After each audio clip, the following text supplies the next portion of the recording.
Olá pessoal, tudo bem? Estamos aí mais uma vez hoje para falar sobre o concurso do Tribunal de Justiça do Ceará, concurso muito aguardado. E finalmente saiu o edital e vamos hoje falar um pouco sobre a cobrança da disciplina do direito constitucional, certo?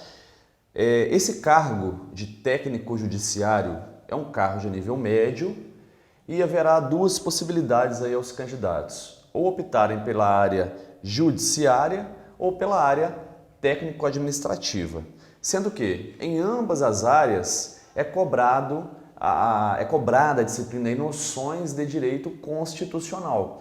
É uma disciplina comum, então, a ambas as áreas e serão cobradas 10 questões. A banca, como já sabemos, é a FGV, é uma banca respeitadíssima aqui no Brasil e vamos analisar hoje os pontos do edital relacionados a essa disciplina, noções de direito constitucional, e vamos também resolver aqui questões da FGV de concursos anteriores, para vocês já irem treinando, irem se adaptando e vendo como que a FGV tem cobrado esse tema nos concursos para esse tipo de cargo.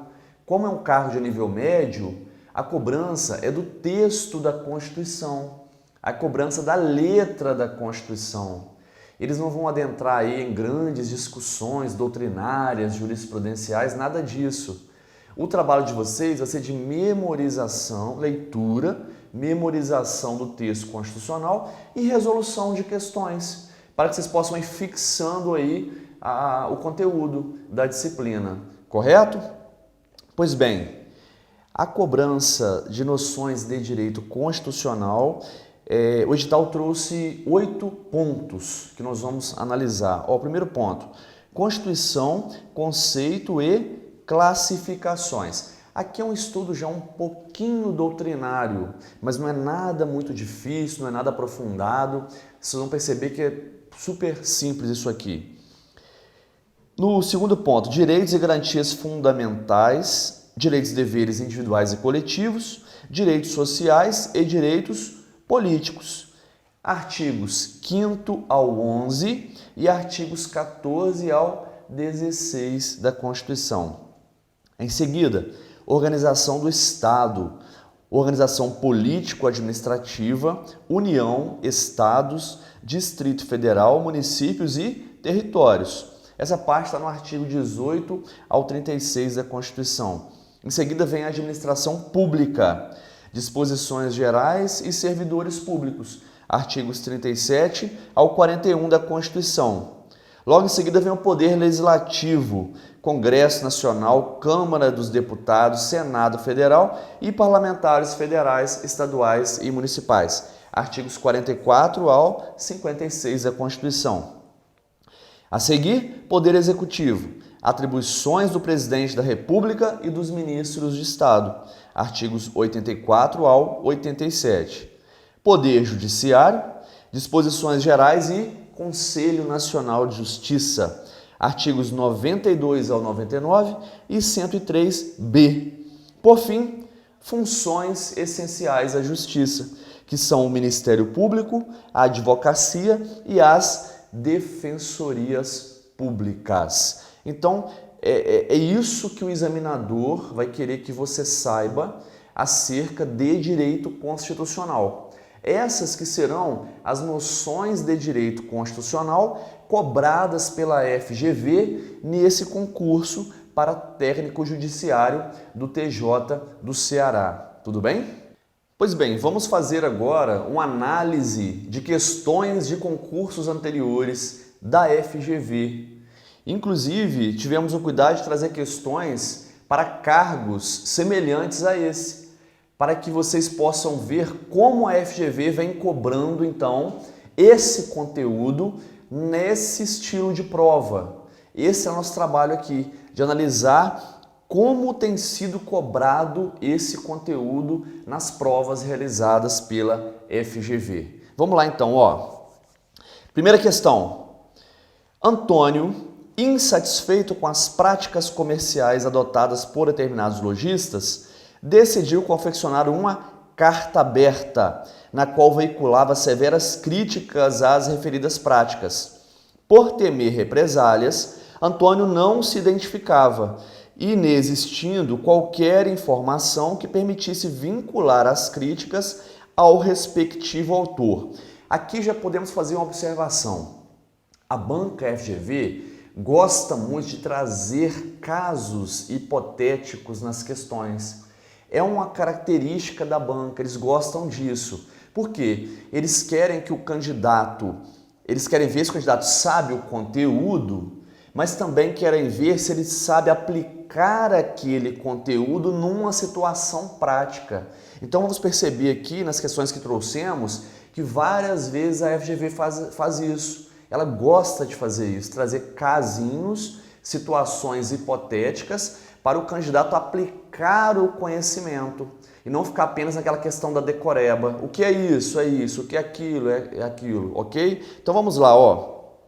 À luz da sistemática constitucional, o ato de Antônio está. Então aqui perceba que o examinador quer que o candidato saiba acerca da liberdade de expressão, que está prevista no artigo 5º, inciso 4º da Constituição da República. Então vamos lá ver as opções, ó.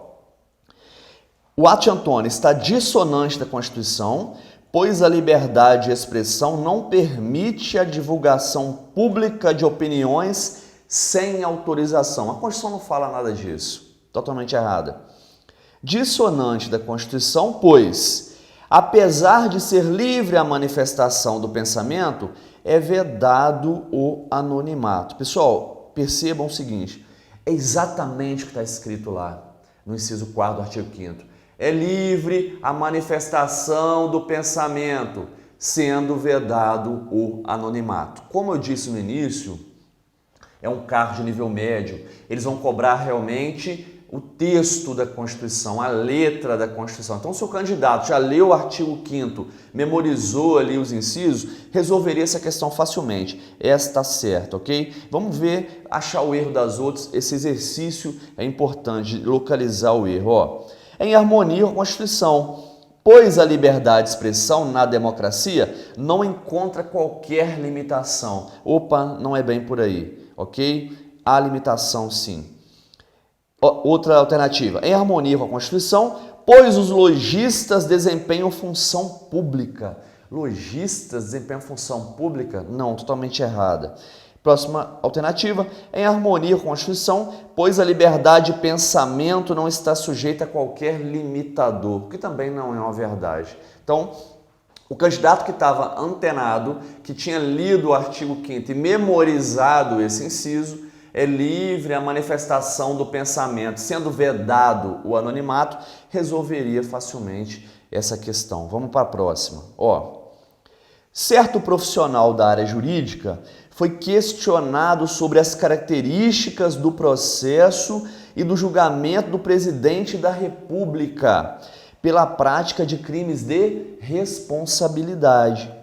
Em resposta, afirmou que a instauração do processo deve ser autorizada pela Câmara dos Deputados, o processamento e o julgamento ficam a cargo do Senado Federal, bem como que a perda da função é decidida pelo presidente do Supremo Tribunal Federal. Vejam bem, mais uma vez, a FGV trazendo casos, situações hipotéticas para o candidato aplicar o conhecimento, certo? Pois bem, nessa questão aqui, o examinador quer que o candidato saiba como funciona o julgamento do presidente da República nos crimes de responsabilidade.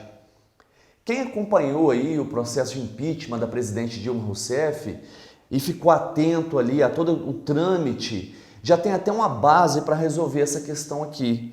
Percebam que aqui nós temos que dividir o enunciado dessa questão em algumas partes. Vejam bem, em resposta afirmou que a instauração do processo deve ser autorizada pela Câmara dos Deputados. Então há uma primeira afirmativa aí. É a Câmara que deve autorizar a instauração do processo contra o presidente da República. E é exatamente isso, tá? Isso está no artigo 51, inciso 1º da Constituição.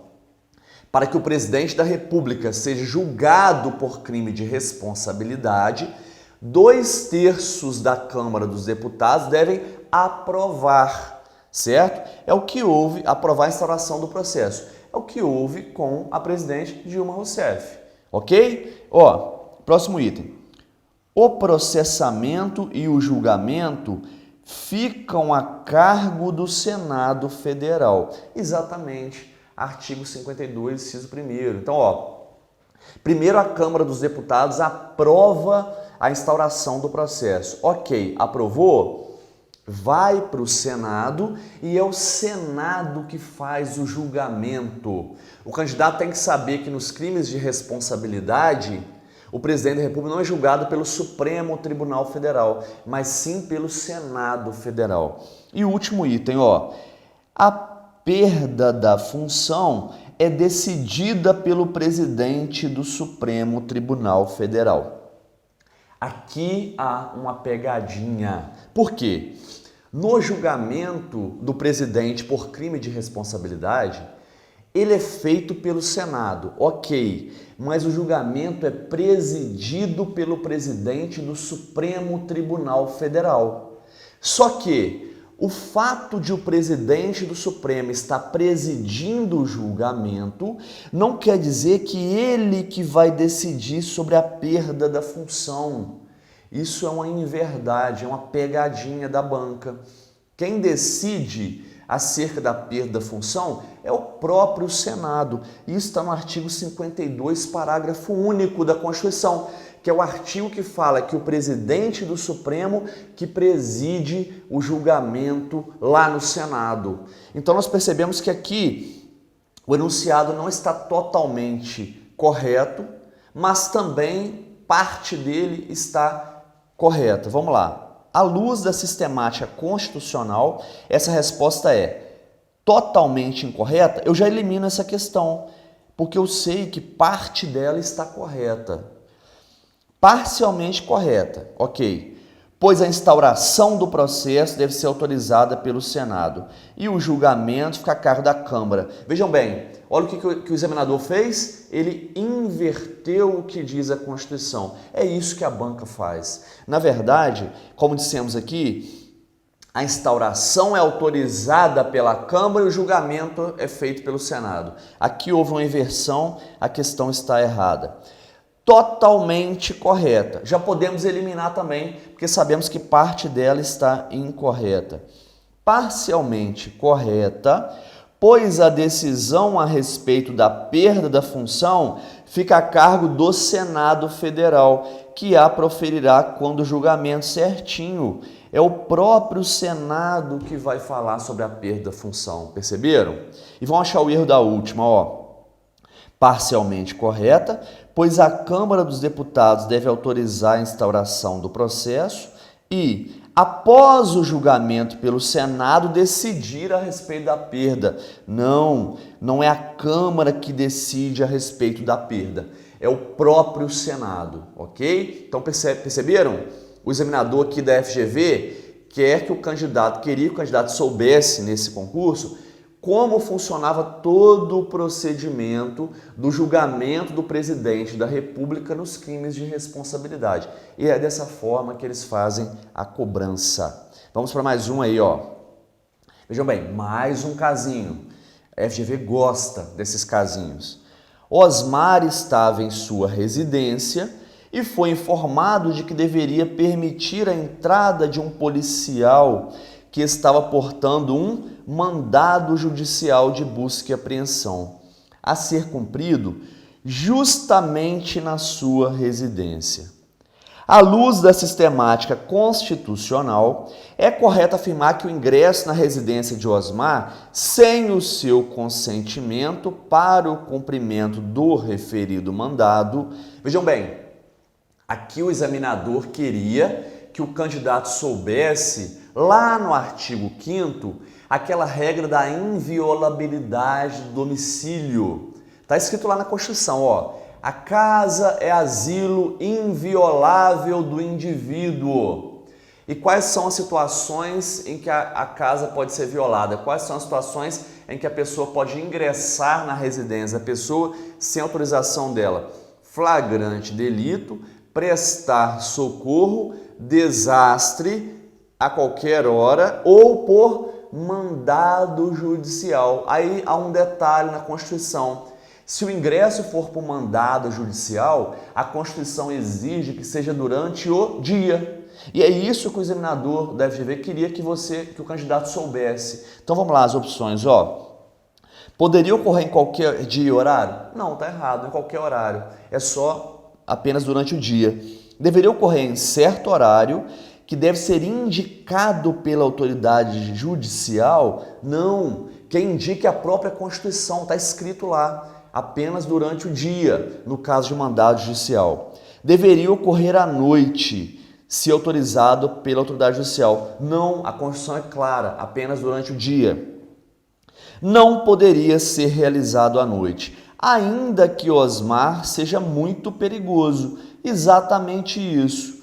A Constituição fala lá que no caso de ingresso por mandado judicial, sem autorização do proprietário, apenas durante o dia. Vamos achar o erro da última.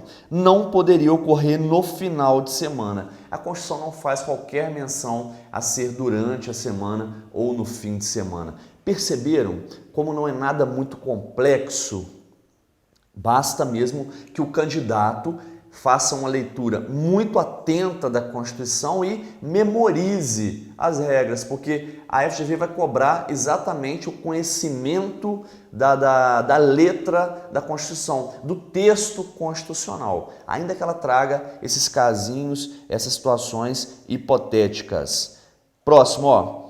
Pedro e Antônio tinham um sonho de ingressar no funcionalismo público e travaram intenso debate a respeito da sistemática constitucional de acesso aos cargos públicos.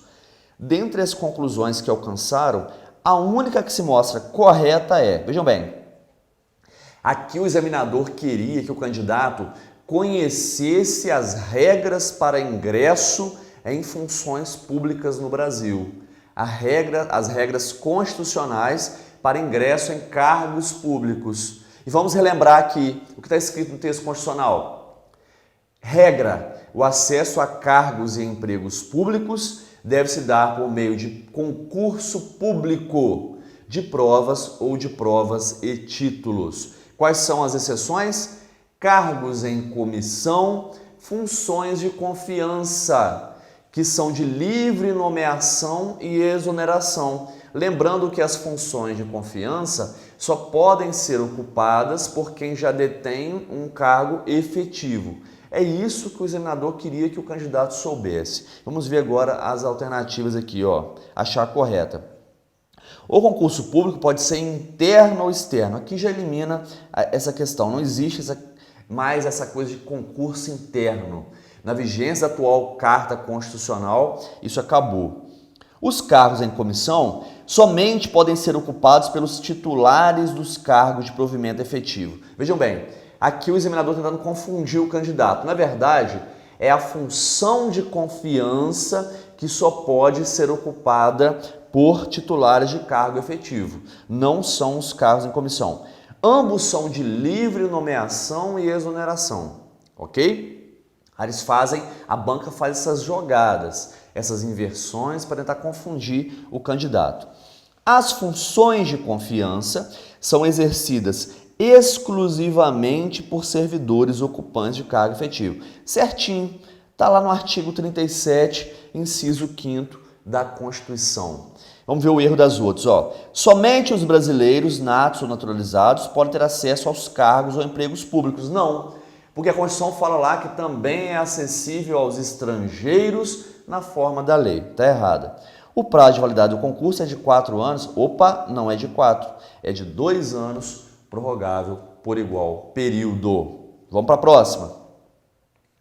A reforma do Judiciário, realizada por meio da Emenda Constitucional 45/2004, instituiu o Conselho Nacional de Justiça, que tem composição plural de 15 membros. De acordo com o texto constitucional, vejam bem, nessa prova de vocês, nesse edital, está previsto lá expressamente que será cobrada a parte da Constituição referente ao CNJ, que é o Conselho Nacional de Justiça. Então essa questão aqui é importantíssima para o seu concurso.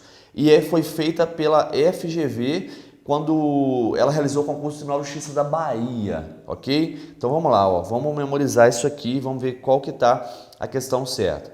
Incumbe ao Conselho promover processos disciplinares contra magistrados, vedada, contudo, a revisão de casos já julgados. Não, o erro está aqui quando diz que é vedada a revisão. Na verdade, a Constituição fala que é possível a revisão de um julgado da Corregedoria de determinado Tribunal de Justiça pelo CNJ. Você tem que ter em mente que o objetivo dessa regra é evitar a impunidade do magistrado ou do servidor do Poder Judiciário, que eventualmente pode ser acobertado pela respectiva Corregedoria.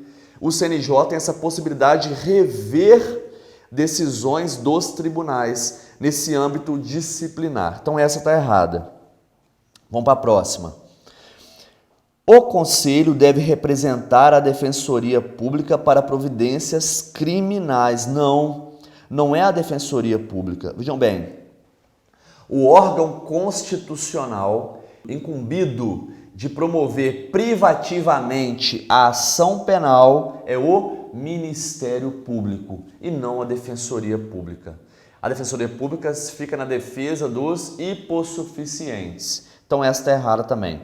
Cabe ao Conselho receber e conhecer reclamações contra membros ou órgãos do Poder Judiciário, exceto contra seus serviços auxiliares. O erro está aqui. Inclusive contra os serviços auxiliares. Então, o CNJ não recebe reclamação só de juízes, desembargadores, não é só de magistrados, também é dos servidores do Poder Judiciário, que formam os serviços auxiliares. Vocês começam a perceber que o examinador faz? Ele coloca um exceto, vedado, quando na verdade é o contrário, é inclusive, é permitido, essa jogada que eles fazem. Vamos ver o próximo, ó. Compete ao Conselho o controle da atuação administrativa e financeira do Poder Judiciário e do cumprimento dos deveres funcionais dos juízes. Tá certinho, é exatamente isso. E qual que é o erro da letra E, Christian? Vamos lá, ó.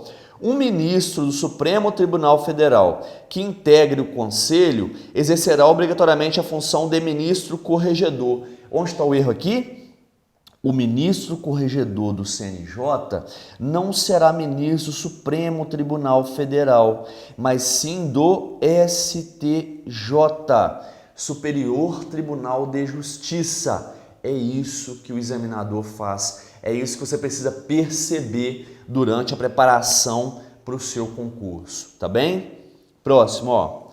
A Constituição da República Federativa do Brasil estabelece as condições para que um cidadão possa se candidatar em uma eleição, sendo certo que a não observância de quaisquer delas é causa de impedimento para a candidatura. Um dos requisitos dispostos é a idade mínima para o exercício de determinados cargos políticos. A esse respeito, assinale a alternativa correta. Olha só, aqui o examinador queria que o candidato soubesse a idade mínima para ocupar os cargos eletivos. Ah, professor, eu vou ter que saber isso, vou ter que memorizar isso? Vai, porque isso pode ser cobrado como já foi cobrado. A Constituição, ela traz lá as idades mínimas para ocupar cargos de vereador, de prefeito, de deputado, de senador, de presidente da República, e você precisa memorizar isso aí. Vamos lá, vamos achar a correta. Ó.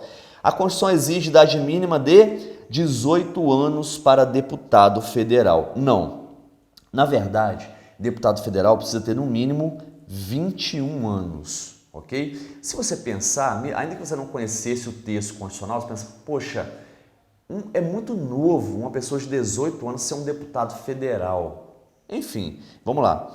A Constituição exige idade mínima de 25 anos para prefeito. Não, na verdade é a mesma idade do deputado federal, também é 21 anos. A Constituição exige idade mínima de 30 anos para deputado estadual. Aí entra o momento do raciocínio, vejam bem. Se você já sabe que a idade para deputado federal é 21 anos, você pensaria, por que o deputado estadual vai exigir uma idade maior? Aí o candidato já entra na questão do raciocínio. E a idade é a mesma do deputado federal, também é 21 anos, está errada. A Constituição exige a idade mínima de 18 anos para vereador, tá certinho. O vereador tem que ter no mínimo 18 anos. E qual é o erro da E? A Constituição exige idade mínima de 30 anos para senador. Não. Senador, assim como o presidente e o vice-presidente da República, precisam ter no mínimo 35 anos e não 30 anos. Ok, pessoal? Aqui não tem jeito mesmo, é memorização. Certas questões exigem simplesmente a memorização, ok? Vamos para a próxima. Com relação aos direitos dos trabalhadores, segundo o artigo 7º da Constituição Federal de 88, assinale as afirmativas a seguir. Analise, na verdade, as afirmativas a seguir. Vamos lá, ó. Aqui o examinador queria que o candidato soubesse acerca dos direitos trabalhistas previstos na Constituição, no artigo 7º. Vamos lá.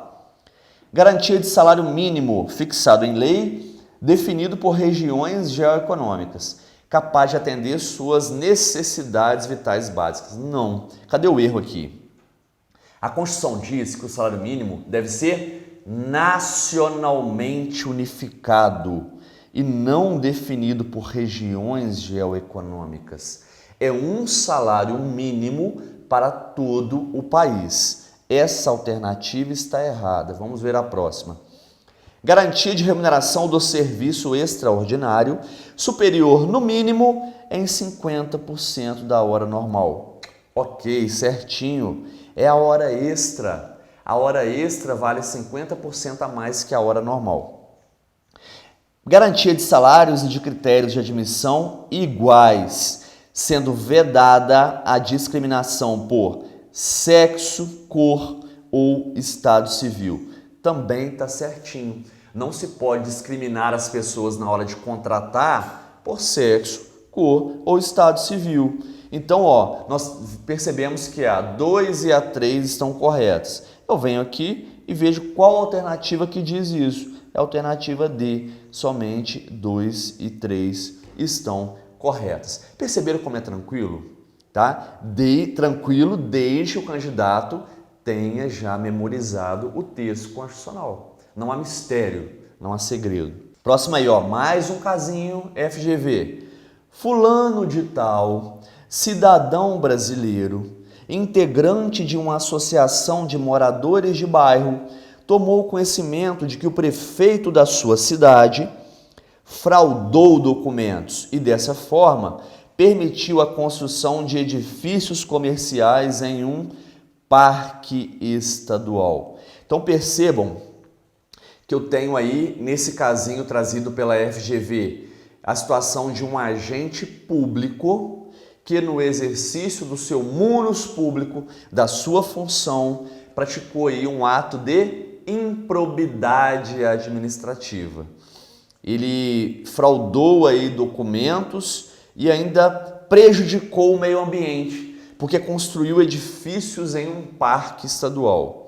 Aí o examinador queria que o candidato soubesse aqui o que esse fulano, como cidadão, poderia fazer diante daquele prejuízo à administração pública. Vamos lá.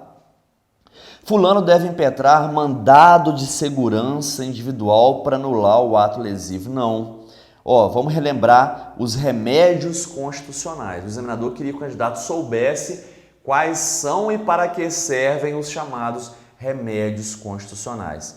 Habeas corpus, habeas data, mandado de segurança, mandado de injunção e ação popular. O mandado de segurança não se presta para anular ato lesivo ao patrimônio público. certo? Ele é para proteger um direito líquido e certo, não amparado por habeas corpus ou habeas data. A pessoa que se sentiu lesada de um direito seu, líquido e certo, por um ato, uma ilegalidade ou um abuso de poder do agente público. Não é o caso aqui. A associação de moradores deve impetrar um mandado de segurança coletivo. Não é hipótese de mandado de segurança. Fulano de tal deve ajuizar ação popular para anulação do ato lesivo. Pessoal, é exatamente isso, ok? A ação popular está lá no artigo 5º da Constituição. Fala lá que qualquer cidadão é parte legítima para ajuizar a ação popular quando um agente público causar um prejuízo ao patrimônio histórico, público, ao meio ambiente, etc. e tal. Então, o remédio constitucional destinado a combater, digamos assim, anular esse ato lesivo é justamente a ação popular. Vamos ver o erro das outras alternativas aqui, ó. Como as obras ainda não foram iniciadas, não existe lesão. Está errado. Não precisa esperar iniciar as obras. Já pode ajuizar a ação, inclusive para que a justiça proíba o agente público de iniciar as obras. Está errado. A associação de moradores deve ajuizar ação popular coletiva. Aqui é uma pegadinha da FGV. Por quê? A Constituição ela fala no mandado de segurança e fala no mandado de segurança coletivo, mas ela não fala em ação popular coletiva, fala simplesmente em ação popular. Então aqui é uma pegadinha para tentar confundir o candidato. Perceberam? A alternativa correta, letra C, o remédio constitucional cabível aqui seria exatamente a ação popular. Próxima questão. Adélia praticou infração penal e, após amplas investigações, a instituição com atribuição constitucional ajuizou uma ação penal em face dela. Essa instituição já toquei nesse assunto aqui, agora há pouco. Pela Constituição da República, o Ministério Público é o titular da ação penal. Ele é uma das funções essenciais da Justiça. Esse tópico, como já vimos, está no edital de vocês, está lá. Poder Judiciário e funções essenciais da Justiça. Ministério Público, Advocacia e Defensoria Pública. O Ministério Público, uma das funções dele é promover privativamente a ação penal. Ele é o titular da ação penal. É isso que o examinador aqui da FGV queria que o candidato soubesse. Então, essa instituição quem é a instituição que vai ajuizar uma ação penal em face de Adélia? O Ministério Público. Não é defensoria, não é procuradoria, não é polícia e muito menos poder judiciário. Tranquilo, né, pessoal? Tranquilo, deixe o candidato conheça o texto constitucional. É o que sempre vamos falar aqui.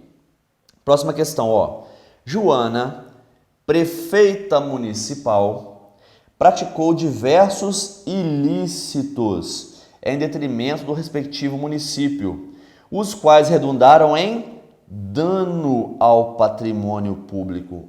Acabamos de falar em situações de dano ao patrimônio público. Vamos lá.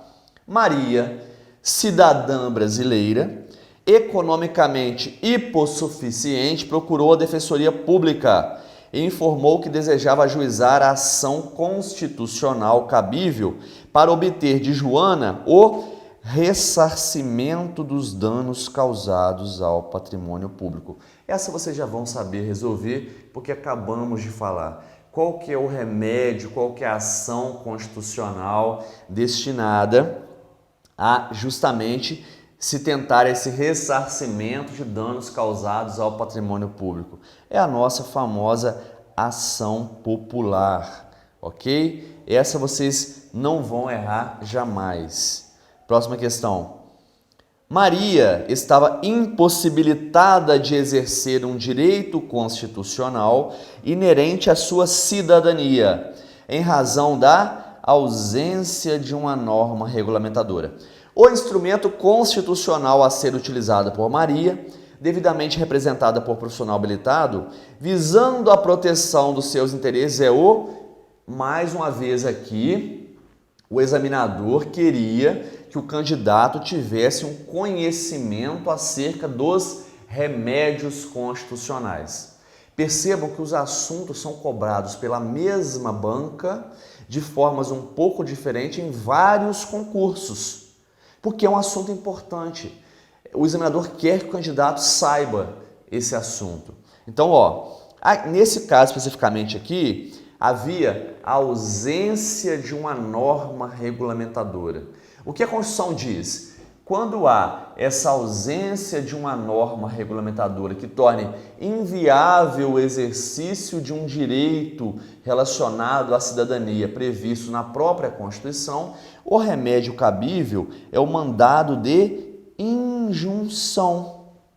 E é preciso memorizar isso. Está lá no artigo 5º, inciso 71 da Constituição da República, tá bem? Um exemplo aqui de um mandado de injunção de um caso que ficou bem conhecido. A Constituição da República diz que é direito dos servidores públicos realizarem greve nos termos da lei. Porém, o Poder Legislativo nunca criou essa lei para regulamentar a greve dos servidores públicos. Então, impetraram mandado de injunção no Supremo porque faltava uma norma regulamentadora para tornar viável o exercício do direito de greve pelos servidores públicos.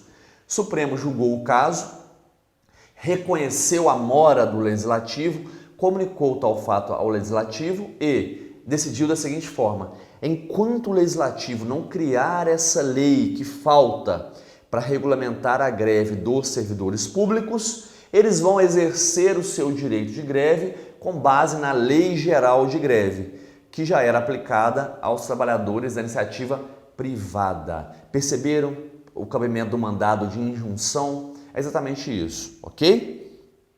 Próxima questão. Pedro, estudante de Direito, disse ao seu professor que lera em um livro que a Constituição brasileira era classificada como rígida.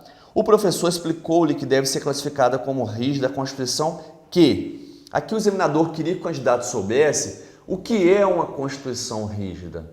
E esse concurso, quando ele pede lá, aquele primeiro item que nós vimos, né, do edital, de falar sobre o que é uma Constituição, as características, os tipos de Constituição, requer exatamente esse conhecimento do candidato. Vamos lá. Primeiro, uma Constituição rígida, ela requer, ela tem o processo de modificação dela é muito mais difícil do que de uma lei ordinária. Ela não pode ser modificada tão facilmente como se modifica uma lei ordinária. Por exemplo, aqui no Brasil, uma lei ordinária ela é aprovada, o quórum para se aprovar uma lei ordinária é maioria simples. Agora, para se alterar uma Constituição, não basta maioria simples. Exige-se um quórum qualificado e o examinador queria que o candidato soubesse disso. Quem está acompanhando agora a reforma da Previdência está vendo isso. A reforma da Previdência é uma emenda à Constituição que está sendo proposta. Por isso, ela exige um quórum qualificado, não basta uma votação por maioria simples. O que a Constituição diz?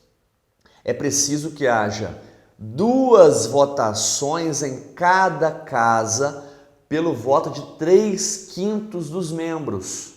Então seria Câmara, Senado, sendo que em cada uma dessas votações é preciso atingir o quórum mínimo de 3/5. Então, por exemplo, uma votação na Câmara já foi, alcançaram-se os 3/5, mas faltam ainda mais 3 etapas, perceberam? Isso que é uma Constituição rígida. O processo de alteração dela é muito mais difícil do que de uma lei ordinária. Então vamos ver as alternativas aqui, Constituição rígida é aquela que, vamos lá, primeiro, precisa ser observada por todos os que vivam no território do país. Não, qualquer Constituição tem que ser observada por todos que vivem no território do país. Está errada. Seja escrita, distinguindo-se, portanto, das Constituições se for a partir do costume. Não é nada relacionado à questão da escrita. Ela está relacionada à possibilidade de modificação posterior. Vincule todas as estruturas estatais de poder aos seus comandos.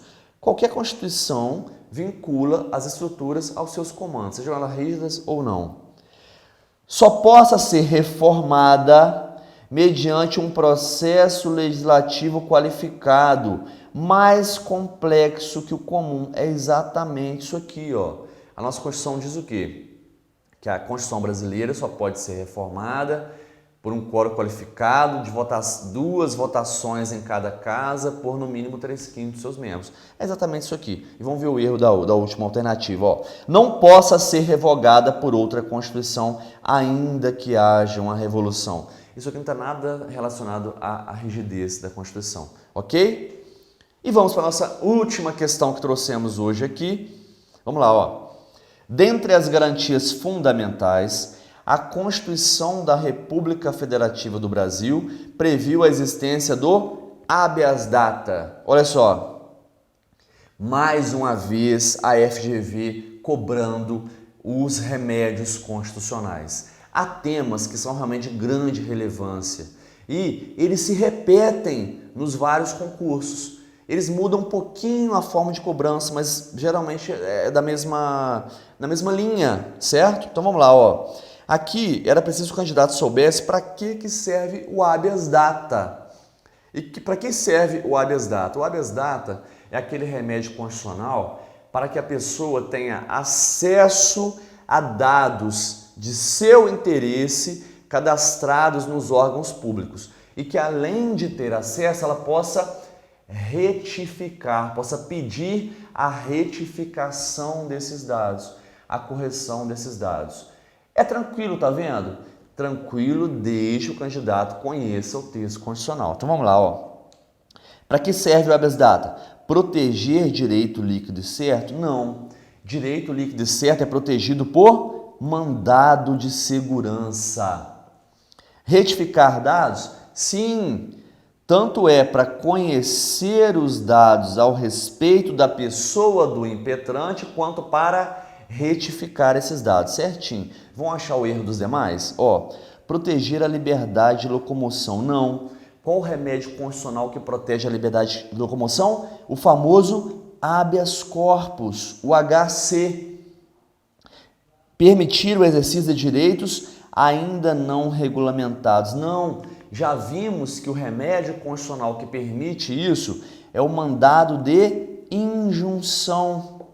E, por fim, assegurar o direito à liberdade de expressão. Não. Então, é justamente a alternativa B, para retificação de dados relacionados à pessoa do impetrante. Pessoal, é isso que vocês têm que perceber, certo? Que não há nenhum mistério, que não é nada de outro mundo e que a banca cobra dessa forma. A banca cobra exatamente o texto constitucional, porém, às vezes, ela quer que o candidato raciocine e aplique o conhecimento do conteúdo da Constituição em casos, em situações hipotéticas. É o estilo de prova da FGV. Vocês têm que ir já treinando resolver exercícios, né?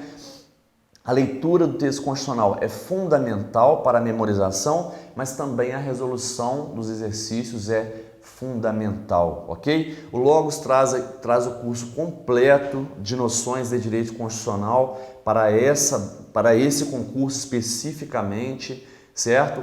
Basta que você se matricule aí e para ter acesso ao curso completo aí de noções de direito constitucional, para esse concurso do TJ do Ceará, tão aguardado, para um cargo muito bom, um cargo excelente, cobiçado aí por muita gente, ok? Esperamos aí que vocês tenham sucesso e que estudem bastante, que a aprovação é logo ali. É um prazer trabalhar com vocês, bons estudos e até a próxima.